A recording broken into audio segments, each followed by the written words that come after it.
welcome to Connection Valley Church. We are so glad that you are here with us today. If this is your first time, we want to let you know that it is our mission to influence people to life-giving connections with Jesus, their family, and the community. And so we partner with organizations in our city, in our county, in our state, and across the world even, to help make those life-giving connections. Our community partner this month is World Relief, and so they do work with rehoming refugees here in the United States, and we are so thankful for the work that they do, because this is a group of people that can be very marginalized and overlooked, and so we're thankful that they make sure that these people coming into our country feel like they are at home, since they cannot go back to their own homes. And so we're grateful for World Relief. So if you're here for the first time, we'll be making a $10 donation in your honor to World Relief just for being here today. And so because of that, I would love to take a minute and just say thank you to those of you who give, who every single week or every single month are so faithful in your financial stewardship that you give to Connection Valley, because it's because of your generosity that we are able to partner with organizations like World Relief. It's how we are able to meet here together and enjoy a community worship service each week. And so we're thankful that you give out of your obedience to Jesus and in response to what he has done for you. If you have not participated in giving with us, we would love to invite you to do that. There are several ways you can do that. We have a wooden box out near the coffee. You can drop giving in there. You can mail in a check, or you can give online. And there's a QR code that makes it pretty simple and easy to do. And that's just a way for you to connect with us and partner with us with what we are trying to do in the community, really helping people to have a connection with Jesus first and foremost, and then make the other connections that they have in their lives even better, just because of the influence of Jesus in those things. Last week, we gave you the opportunity to kind of make one of those life-giving connections a life-to-life connection through one of our community partners, which is Compassion International. And we spent the whole day talking about ways that you could sponsor a child through Compassion International. And we have left the table up for another week so that you can have the opportunity to look and see the kids that did not receive a sponsor last week, children that still are in need of rescue.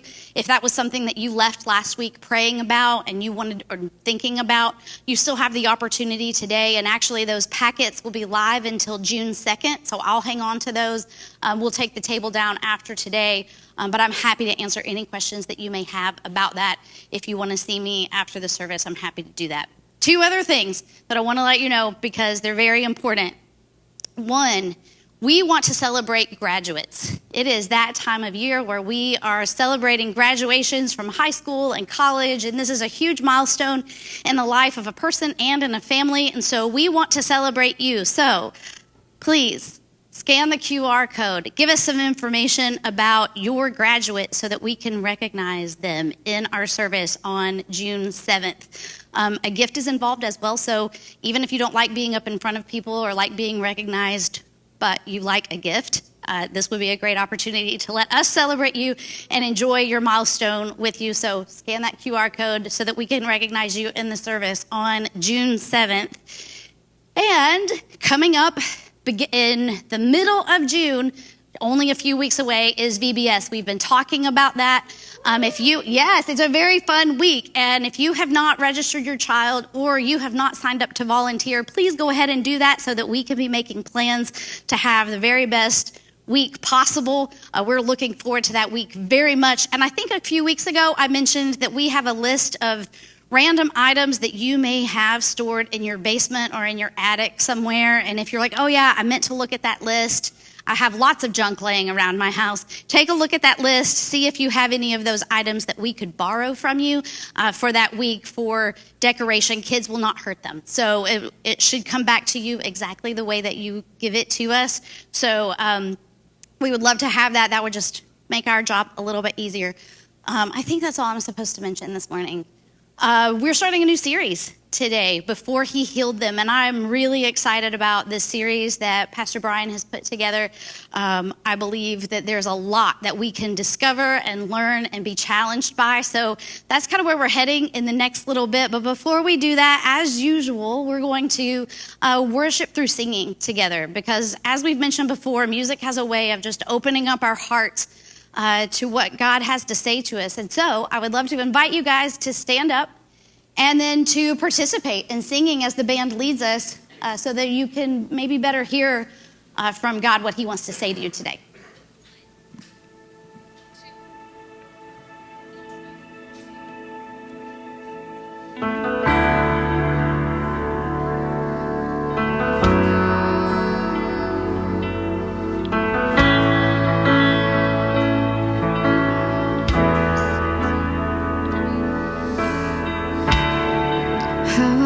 For the moments when I'm still in your presence, all noise dies down. Lord, speak to me now. You have all my attention. I will linger and listen. I can't miss a thing. Lord, I know my heart wants more of you. My heart wants something new, so I surrender all. All I want is to live within your love, be undone by who you are. My desire is to know you deeper. Lord, I will open up again, throw my fears into the wind. I am desperate for a touch of heaven. Whoa, whoa, whoa, whoa.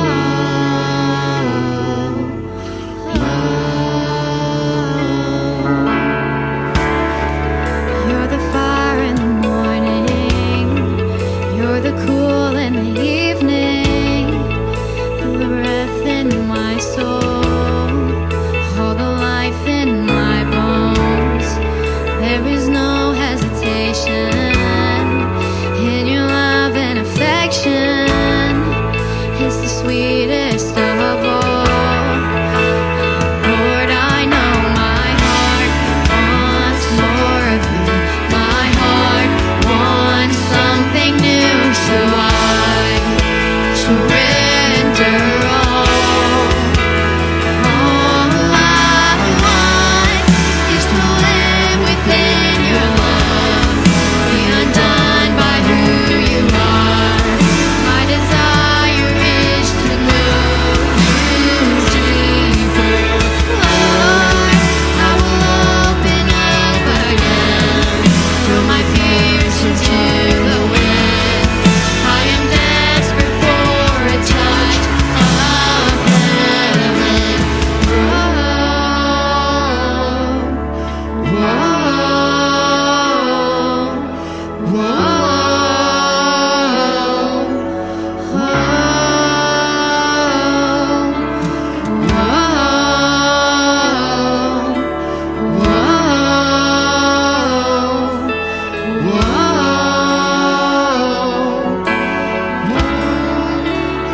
open up my heart to you. I open up my heart to you now. So do what only you can.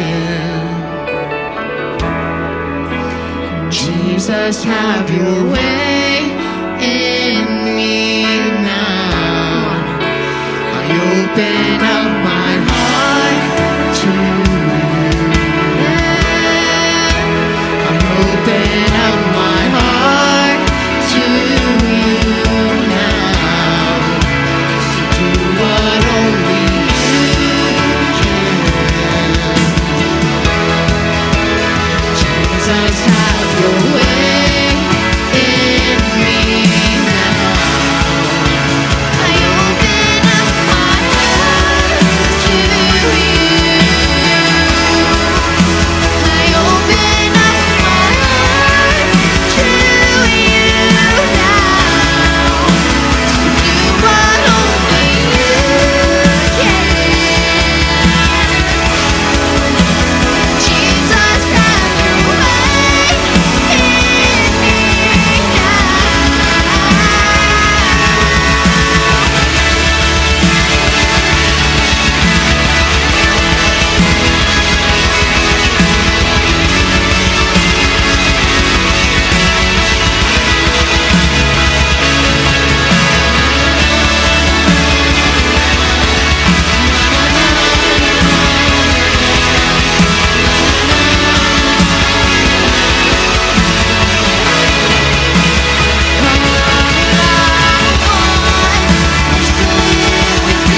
throw my fears into the wind.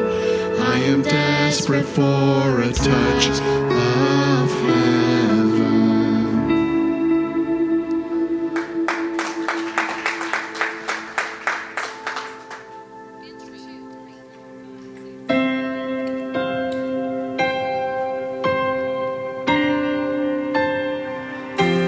I know a name that can silence roaring waves. I know a name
so much. You may be seated.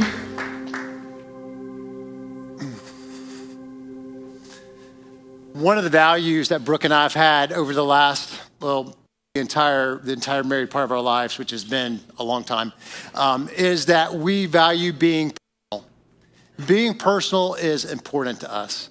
Being known is important to us. Knowing is important to us. And so one of the things we've prioritized over the years are small groups, being a part of a small group where we can be known, where we can be held accountable, where we can belong, where we can provide care, where we can actually put into practice the 61 other commands we see in the New Testament. So being known, being personal, and knowing is extremely valuable to us. And over the years, we've had tools to help us actually get to know people better and to connect. And one of those tools over the years has been a little pocket guide called Well Known. Now, some of you may be familiar with this, but it's not in print anymore. It came out in 2018, and it has questions that go from level 1 all the way up to level 5. Level 1 being like the most like surface level questions, and then level 5 being the deepest beneath the surface questions. So I thought it would be fun to start our time off with asking you some questions.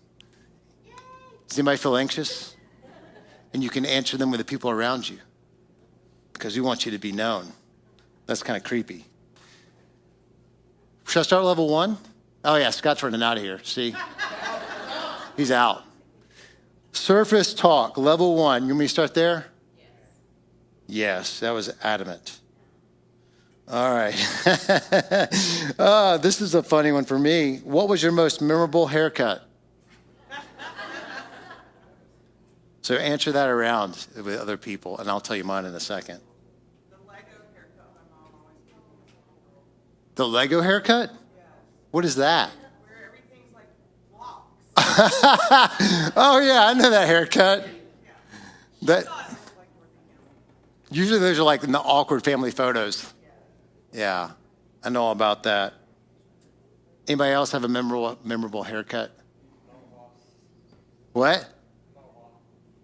Sorry, say it again. I can't hear. Mohawk. Frohawk? I've had people tell me I should do a skullet, but I'm not doing that ever. I know. It disappoints you. I know. I'm sorry. I'm all about disappointment today. Yeah, one time when I still had hair, and there were days that existed, I told kids in my youth group when, this is probably 20 years ago, I said, if you bring, maybe 25 years, I don't know, it was a long time ago. But I said, if you bring this many kids to the lock-in, you can shave my head. And they were supposed to bring 100. That was their goal. They brought 186. Tickets to lock in. Yeah, they wanted to shave my head, and they shaved it, and they left like patches, and then they like spray painted it, and I forgot, and I went out that night or that early in the next morning to go buy donuts, and people were looking at me like, "What is this freak doing in this place?" And I looked in the mirror later, I was like, "Oh, well, there it is." But thank you for that. That was a memorable haircut. All right, so should I go deeper beneath the surface? Okay. How about level 3? Level 3? Level 2 is your story questions. I'll go down to level 3 and ask you one from level 3. I forget what that's actually titled, but it's definitely deeper than level 1. It's future hopes and fears. Oh, this is a good one right here. Ooh. I'm not asking that. That could cause fights. Okay, this is kind of cool. If you could work one job for the rest of your life, what would you do? Some of you are like, I'm doing it right now. It's called retirement. One job for the rest of your life, what would you do? You can answer with each other. I don't think anyone here has rabies and will bite you. Oh, Logan, I'm wondering about you now. That was a fast turn. Don't see any foam yet, but yeah, what would you do? What? Chef? Oh, I love that. Can you cook well? Okay. How about my kitchen?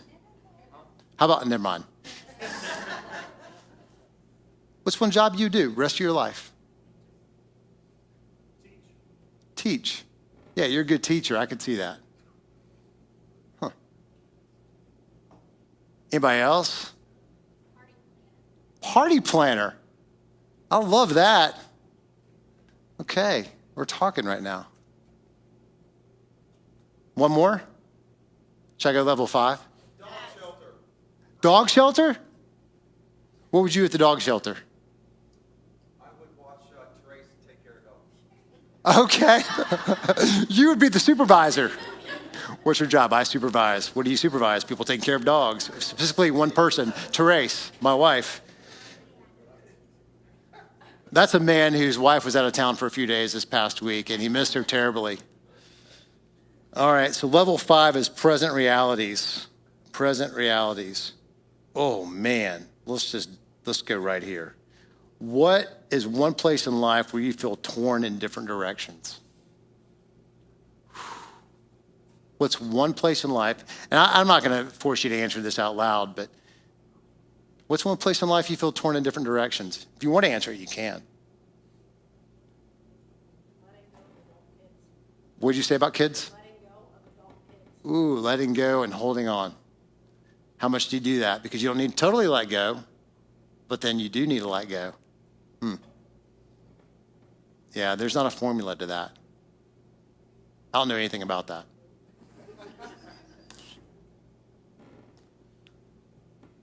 Questions are powerful.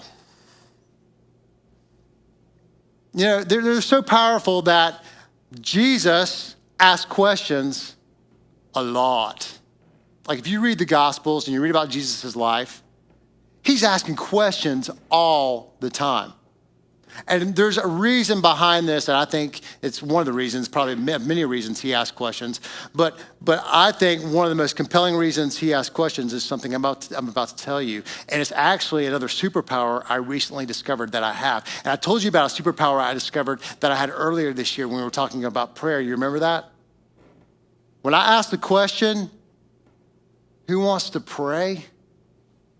I have the superpower of silence. With most people. Now, some people have caught on, they're like, I'll pray. And then so they're like, you don't have power over me. They're like, I'm gonna show you, I'm gonna pray. And I'm like, yes.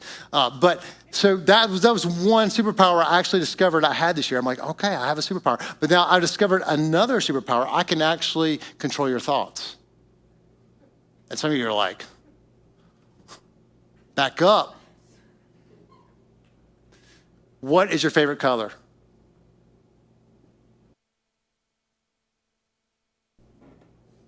What's your favorite color? Red?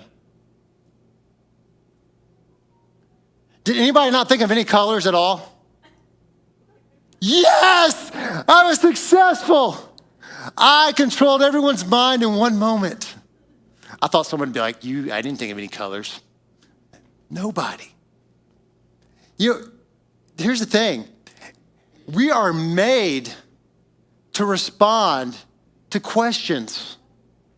And there's actually a term for this. It's instinctive elaboration. And it's a phenomenon of literally hijacking someone's brain with questions or a question. Isn't that fascinating? Like, you could just throw something out there, like, what is your favorite color? What is your favorite food? And now you're thinking about food, and you're like, oh no, I'm hungry. Oh, I didn't eat breakfast. Oh, why is he talking about food?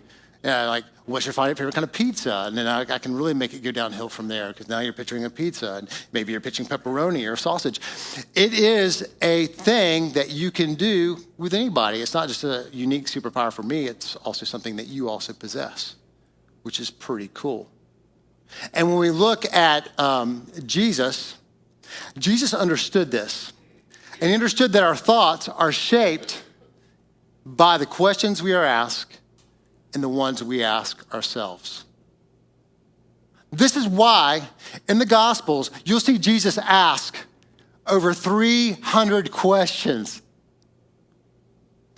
Maybe this hits you even more so about how important questions are. When Jesus had an interaction with someone, he was 40 times more likely to respond to someone with a question rather than a statement. 40 times. Now, do we conversate like that? Most of us are trying to tell everybody how much we know because we want to be impressive. But Jesus, he already knew, I have what it takes, and I'm here for other people. I'm thinking about other people. I want to help people take the journey from where they are to a new place. And before he healed people, and even when he taught people, Jesus often asked questions. And so we're going to look at one of those questions today from John chapter 5. But before I get there, in the book of John, you'll see Jesus, he's going along his way and he's doing some really cool stuff. Like he goes to a wedding and they run out of wine and there's water, but no more wine. And people want more wine. And that's, I guess, what a lot of people do at weddings. And so Jesus makes water into wine. And it was not just ordinary wine. It wasn't like Boone's Farm. I mean, it was like the good stuff. And this is one of the first signs that, hey, he's built different. And then we see in John chapter 4, he's also in the same area where he turned water into wine. And this guy comes to him, he's a royal official. And he's talking about his son being sick and asking for Jesus to come heal him. And Jesus heals him from distance. And it was like a second sign, he's built different. And then after that, we see Jesus go from Galilee down to Jerusalem. And we pick up the story here in John chapter 5. So if you want to read along with me, you can, or you can read on the screens because it will be behind me. But we see sometime later after he healed the royal official's son, Jesus went up to Jerusalem for one of the Jewish festivals. Well, which one? I don't know. Maybe it was Passover.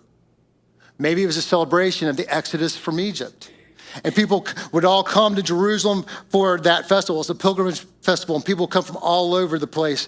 And they'd be sacrificing all these lambs, remembering God's deliverance of them from slavery in Egypt. Maybe it was Shavuot. And that's the festival of Pentecost, where the Israelites were remembering God giving them the law on Mount Sinai. And so maybe they're there for that.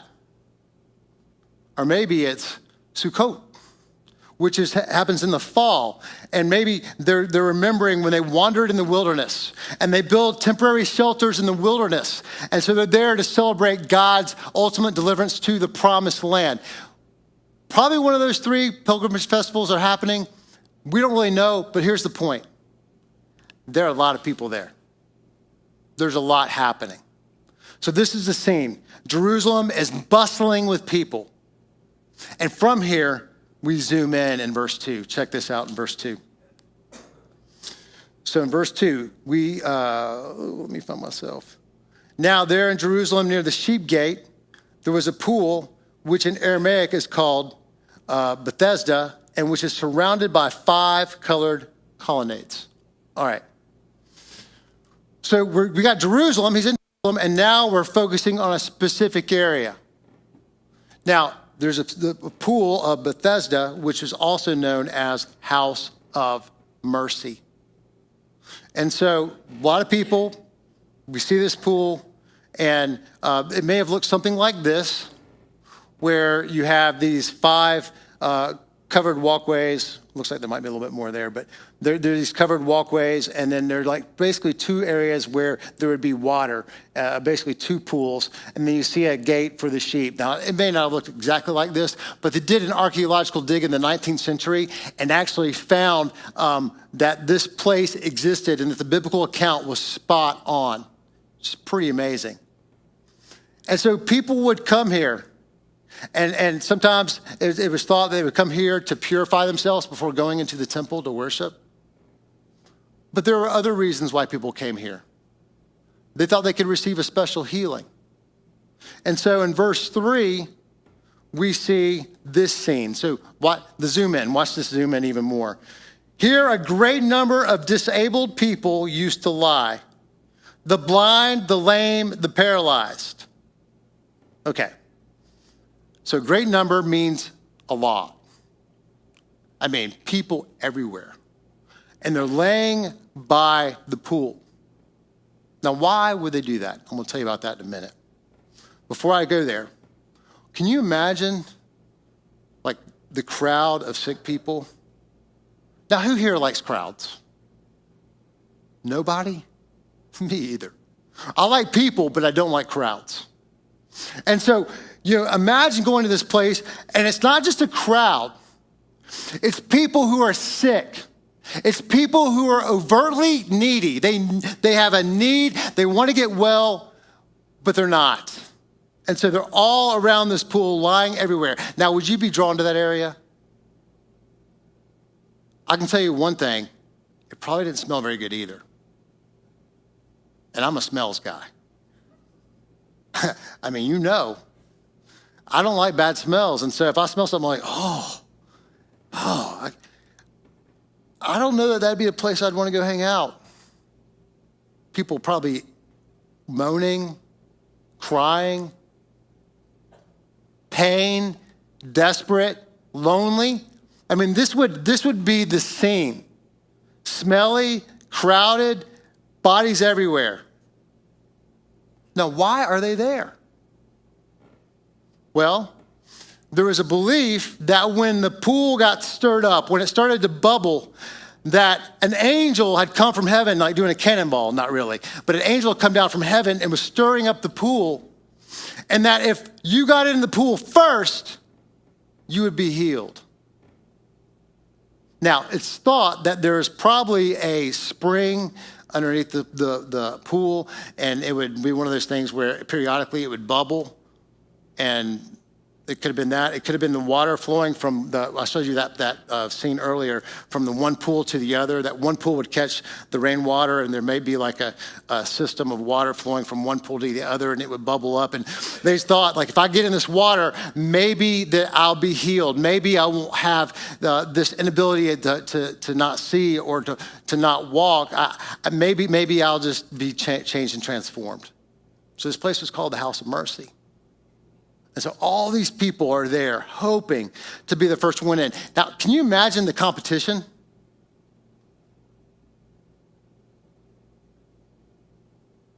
It made me think about something that's probably not the same, but it's similar, like getting off an airplane. Isn't it interesting how when people get off an airplane, it's like dog eat dog? I mean, like, some people are really aggressive, and I can be kind of snarky. Like, I'll put my knee out, or when someone I see they're like trying to like brush up, I'll just stand up and do this. And I'll just block them. You run me over, I don't care, because I want to let the other owl out, and I take my time, and I'll let the other people out. That I know I probably shouldn't do that, but I'm like, who are you to think you're more important than these people up here? And I imagine that they're probably like, I need to catch a flight. But I imagine that at this pool, there's probably some fights. I want to get in first. I got to take care of me. And so, not exactly a place that I would want to go to. You probably wouldn't either. But we're talking about Jesus. Jesus went to places that were messy. He did it all the time. And so in verse 5, when Jesus, when he gets there, he sees all these people, and one who had been there, been an invalid for 38 years, was there. So what does he mean by one who had been an invalid for 38 years was there? This is a person who would be extremely feeble, probably couldn't walk, and he was there by the pool for 38 years. Now, just to help you conceptualize this some of you weren't alive 38 years ago. But if you were, don't have to answer out loud. How old were you 38 years ago? Some of you are like, 2? Did you look a little different 38 years ago if you were around? Probably. Who was the president 38 years ago?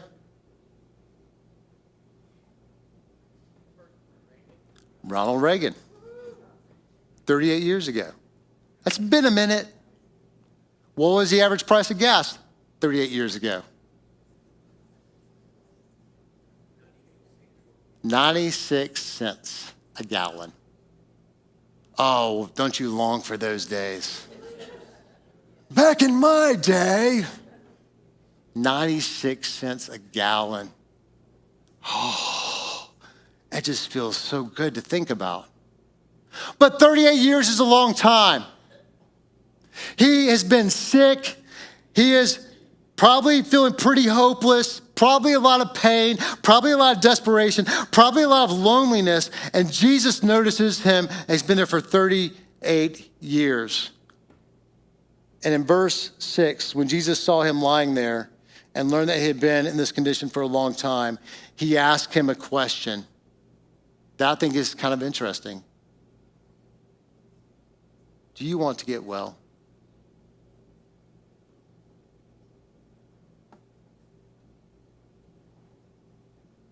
Why would Jesus ask him that question?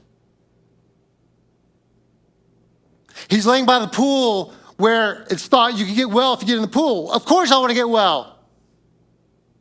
Maybe.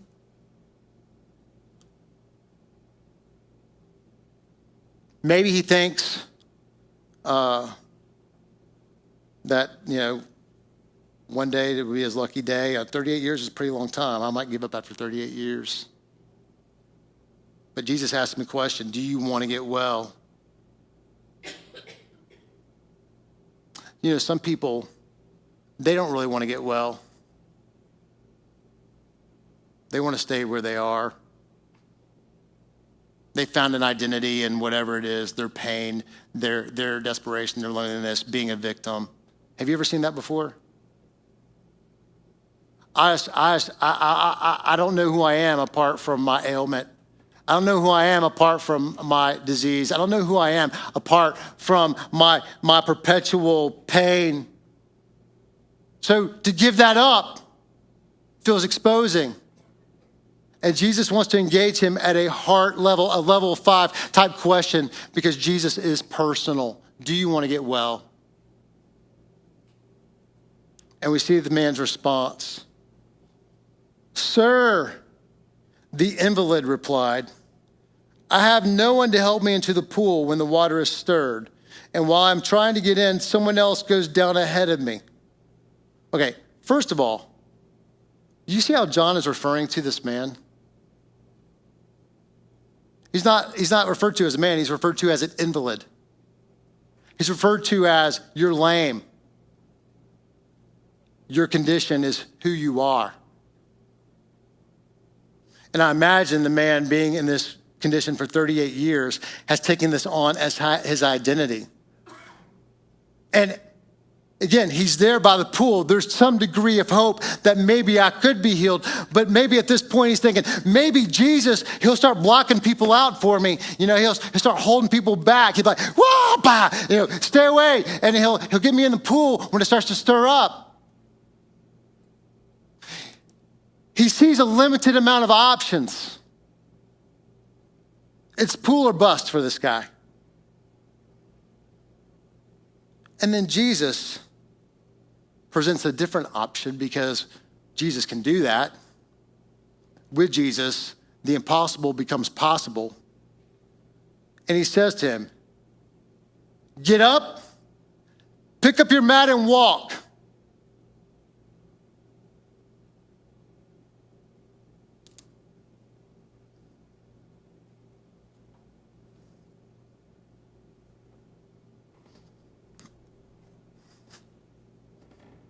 "38 years. And you're hearing, get up, pick up your mat and walk. And your hope's been over here, but then a new hope is presented to you right here. I wish I could be there for that moment. I mean, what were the other people thinking? Because they're surrounded by all these other sick people. I don't know, are they tuned in? Are they paying attention? I don't know. But the man must have believed. It must have believed something could have happened here, and something actually did happen here, because we see in the next verse that he gets up and at once he's cured. It reads here, At once or immediately, the man was cured. He picked up his mat and walked. Now, what would you do if that was you? Would you be like, I'm gonna do some squats? I mean, maybe you would do a dance. Maybe you'd be like, oh man, I just saw the new Michael movie. You know, you're like out there doing stuff that you've never been able to do, or at least for 38 years you couldn't do. I got legs that work. I'm well. I can't even imagine all the things he was thinking and feeling. But he was cured at once. But then the music and the story changes, and it zooms out to some other characters in the story, which we are familiar with these guys. If you've been around a little bit, we talk about them a good bit. So the man picks up his mat, he walks, but the day on which this took place was a Sabbath. And so the Jewish leaders said to the man, so you notice how he's being referred to as a man now. It's kind of interesting. No longer an invalid. Now he's being referred to as a man. So the Jewish leaders said to the man who had been healed, it is a Sabbath. The law forbids you to carry your mat. Makes me want to say bad things. This man has been paralyzed. He's been on his back, hoping to get well for 38 years, and all you can care about is the letter of your law. Your law, the way you are living it out, prohibits acts of mercy, which is contrary to the character of God. Which makes me sick because these were the religious leaders. You know, so often we make it all about the rule and not the intent of the rule. The intent of a Sabbath is connection. It's to get you to slow down from the hustle and bustle, to connect with God and to connect with people. And the religious leaders who were there to teach people missed the whole point. This was about connection. And in all likelihood, they'd never noticed this guy before. In all likelihood, they're like I am naturally. I'm not going to go over there. Oh, gross. Unclean. That man's probably there because he sinned. That was their mentality. And so they're like, the law forbids you to carry your mat. And I can see the man replying to him.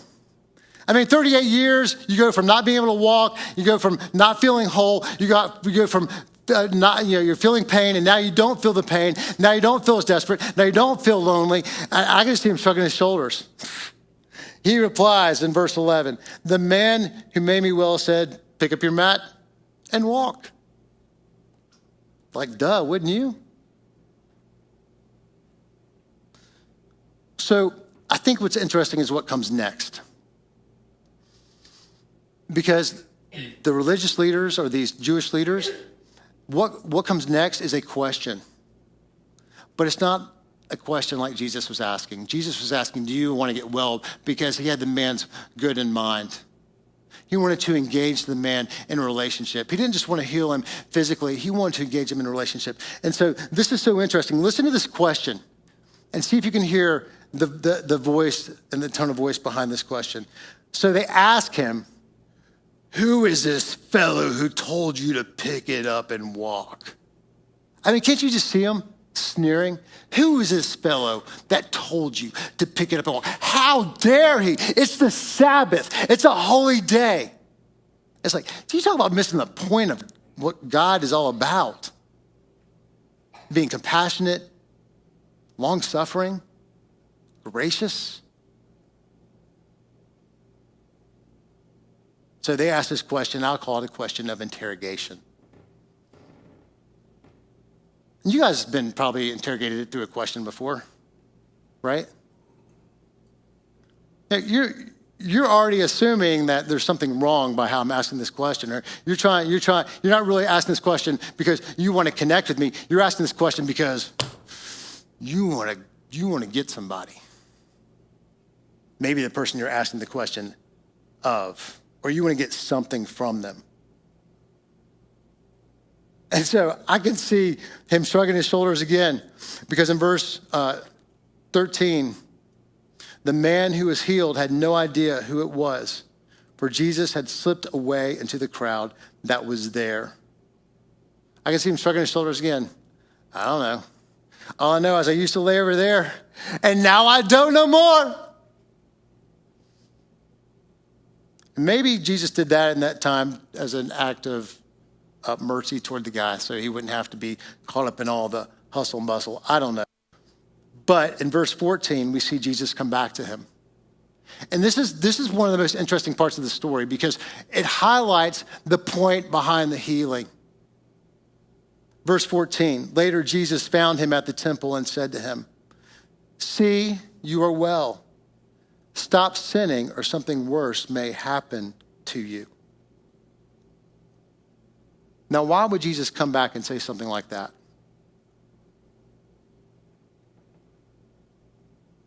Because he cares about the man beyond the healing, the physical one, that is. He cares about him on a spiritual level. He cares about him on a personal level. It's not just about a transactional healing. It's about a relationship. And when Jesus is saying this to him, he's talking about using his freedom to ultimately glorify God. In Galatians 5:13, Paul writes this: "You, my brothers and sisters," he's writing this to believers in Jesus, "were called to be free. But do not use your freedom to indulge the flesh." So now that you can walk, don't use your freedom to walk to indulge your flesh. Don't make it all about you. No. Rather, serve one another humbly in love. It's why we're here, to love God and to love people. And quite often, if we're not careful, we use our freedom that God has given us for us. And then we live a very small story as a result. So the question is, do you want to get well?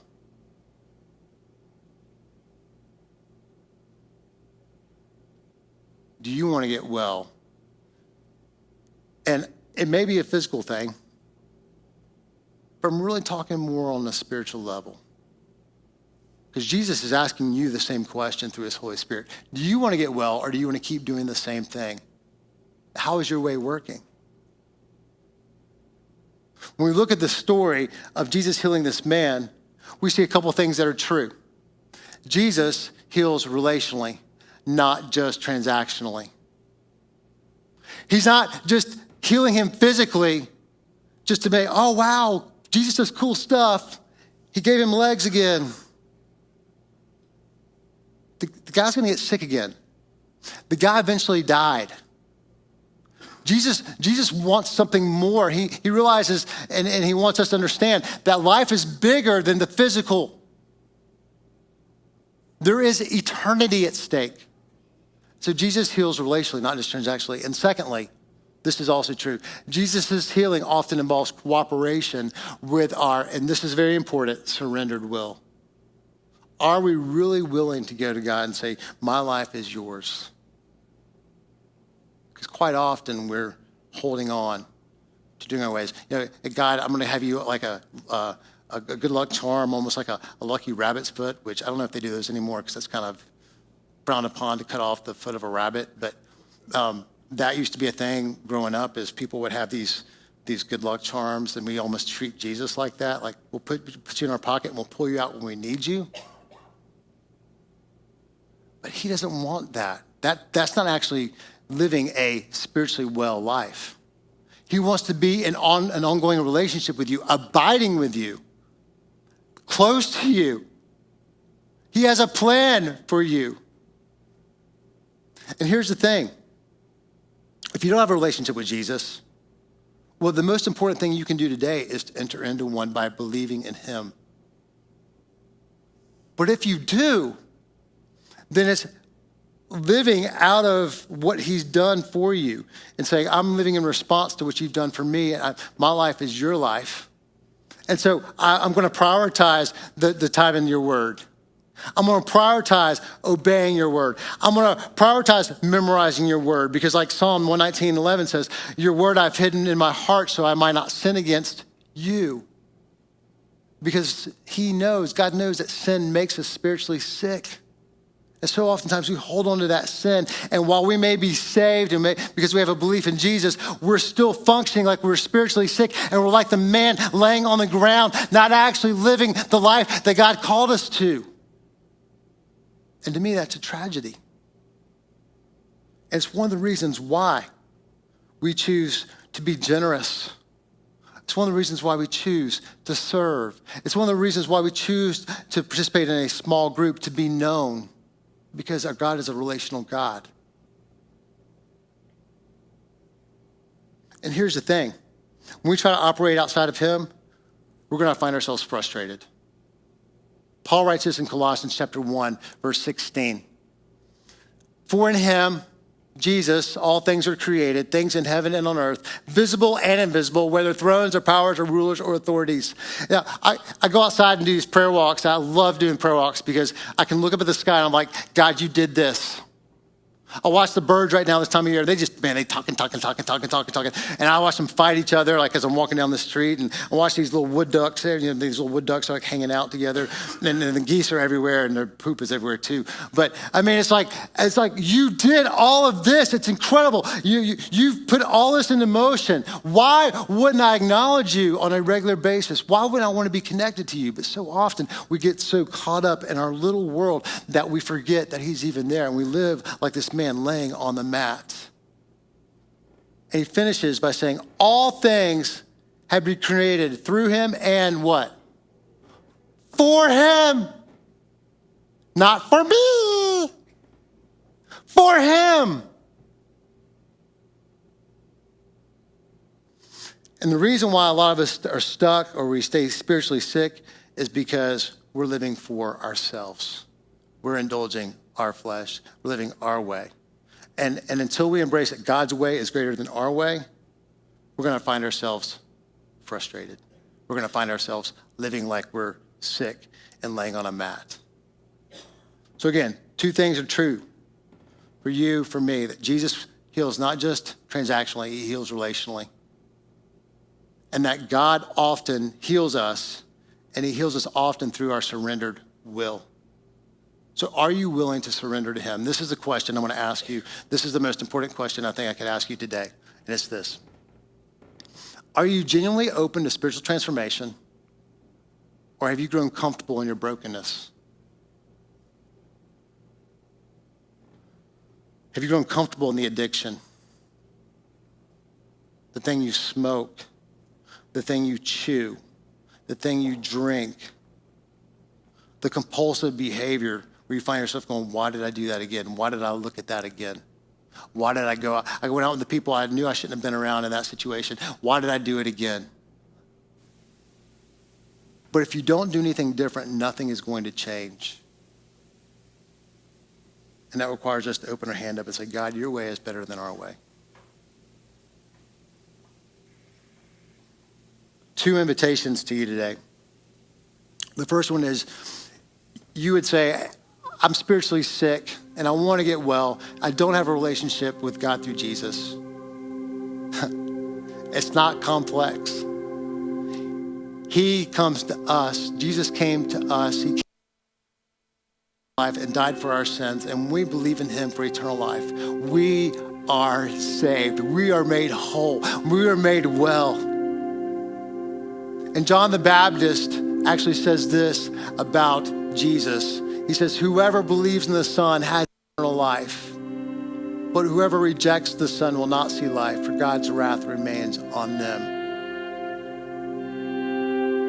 We receive Jesus when we believe in Jesus for eternal life. And that might be you today. Like, I want to be spiritually well. It begins with a relationship with him. But for those of you, a lot of you in this room would say you have a relationship with Jesus. Here's my invitation for you. Surrender. Jesus invites us to surrender. He says in Matthew 11:28, come to me, all who are weary and burdened, and I will give you Rest. In that surrender comes connection. In that connection with Jesus comes rest, comes wellness, and comes a well-known relationship. You, God, people. Do you want to get well? What is your next step? Would you join me in standing while I pray? God, I thank you so much that you asked us great questions. And even questions that weren't initially intended for us are applicable to us today. And so I pray that as a church, that we would want to be well, we'd want to live well. Help us to put our faith and our trust in you in a surrendered way. Help us to be obedient to your word. Help us to truly live out of a desire to be whole, knowing that comes from you and you alone. So I thank you for this opportunity today to talk about you and to talk to you. Thank you for being with us. It's in Jesus' name I pray. Amen.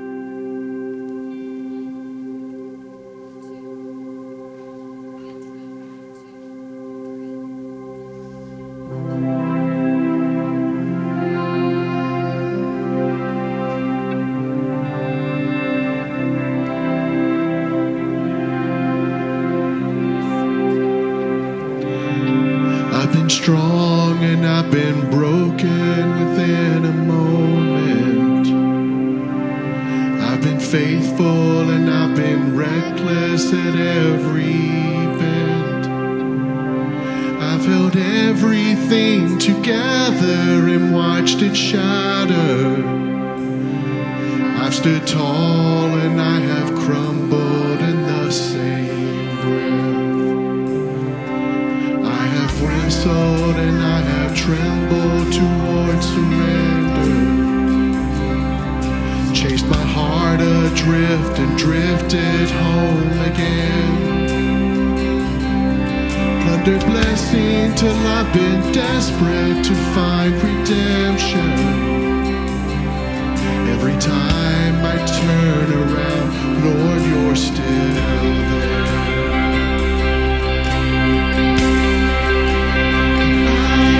Found before I was lost, I was yours. Before I was not, grace to spare for all my mistakes, and that part just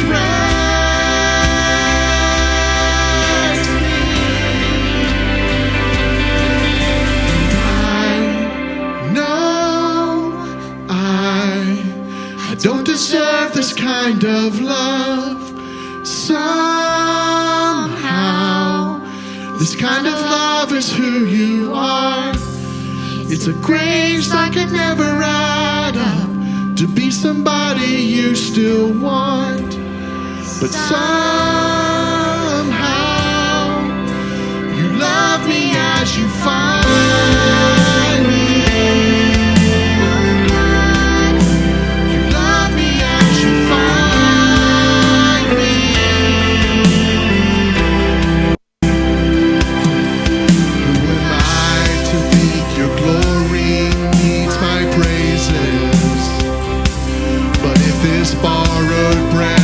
Yours, Lord, take it all. You are faithful and you are gracious, and I'm just grateful to think you don't need a single thing and still you won't mind.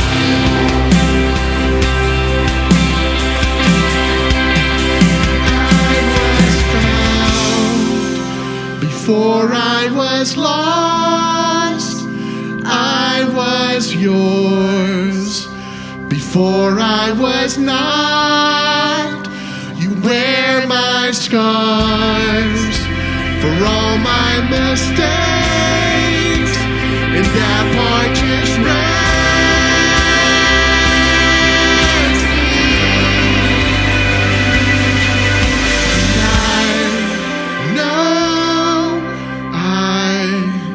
don't deserve this kind of love. Somehow, this kind of love is who you are. It's a grace I can never add up to be somebody you still want. But somehow, you love me as you find me. You love me as you find me. You love me as you find me. You love me as you find me. You love me as you find me.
Don't deserve this kind of love. Somehow, this kind of love is who you are.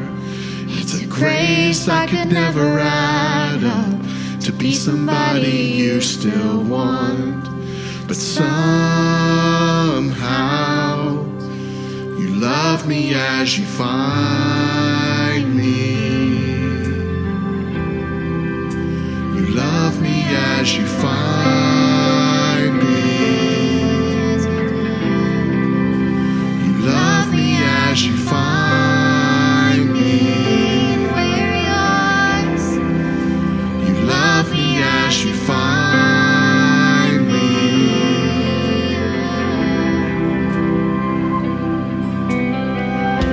If you want my heart, I won't second guess, 'cause I need your love more than anything. I'm in, I'm yours.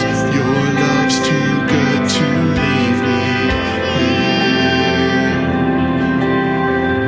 Your love's too good to leave me.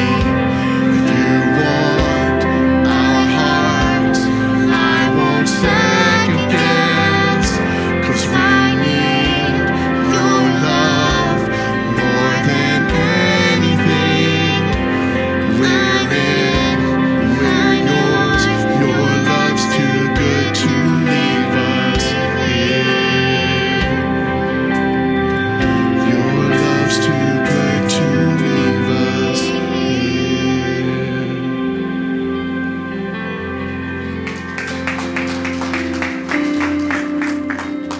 What a beautiful song of surrender. And I pray that that is our heart's desire, that we would want Jesus above anything. Thank you, Brian, for that message. One of the things that we love to do is we like to have small group. He mentioned being well known and having points of connection. And so we invite you to stick around to dialogue about this message together. We'll meet in a few minutes. If you can't stay, there are a couple of questions that I think would be beneficial for you to dialogue with someone about, so that this moment doesn't just stay in this moment, so that we can truly surrender over to Jesus, whatever it is that we're holding on to. And so the first question is, what is one way you could ask better questions this way? He kind of talked about the difference between the kinds of questions that Jesus asked, the questions of moving toward connection versus the questions of interrogation. And so what's one way you could ask some better questions this week? Could the desire of your heart change to where you're really looking for connection with other people rather than just trying to get information from them or something from them? And then lastly, what would taking one concrete step toward getting well look like for you? Whether it's a spiritual discipline, a conversation, a confession, or simply saying yes to Jesus's question. And Jesus's question, just for remembrance, is, do you want to get well? One of the things that he mentioned in the message was, are you really open to spiritual transformation, or are you comfortable in your brokenness? And I think that's a question we have to sit with a little bit to answer honestly. Am I really comfortable in my brokenness? Do I really want to transform? Do I really want to get well? And so if the answer to that question is yes, I want to get well, what's one concrete step? For the man, he picked up his mat and he walked. What is it for you this week? What might that look like for you? If you are staying for small group, you've had a preview of 2 questions. So if those of you who take a little bit longer to process, you should have some good answers to these questions when you get into small group time. And again, if you can't stick around, do make some time to have these conversations this week. Thank you for being here. If you are in 7th through 12th grade, we will see you back here tonight at 5 o'clock. Everybody else, we'll see you next week. Have a great week.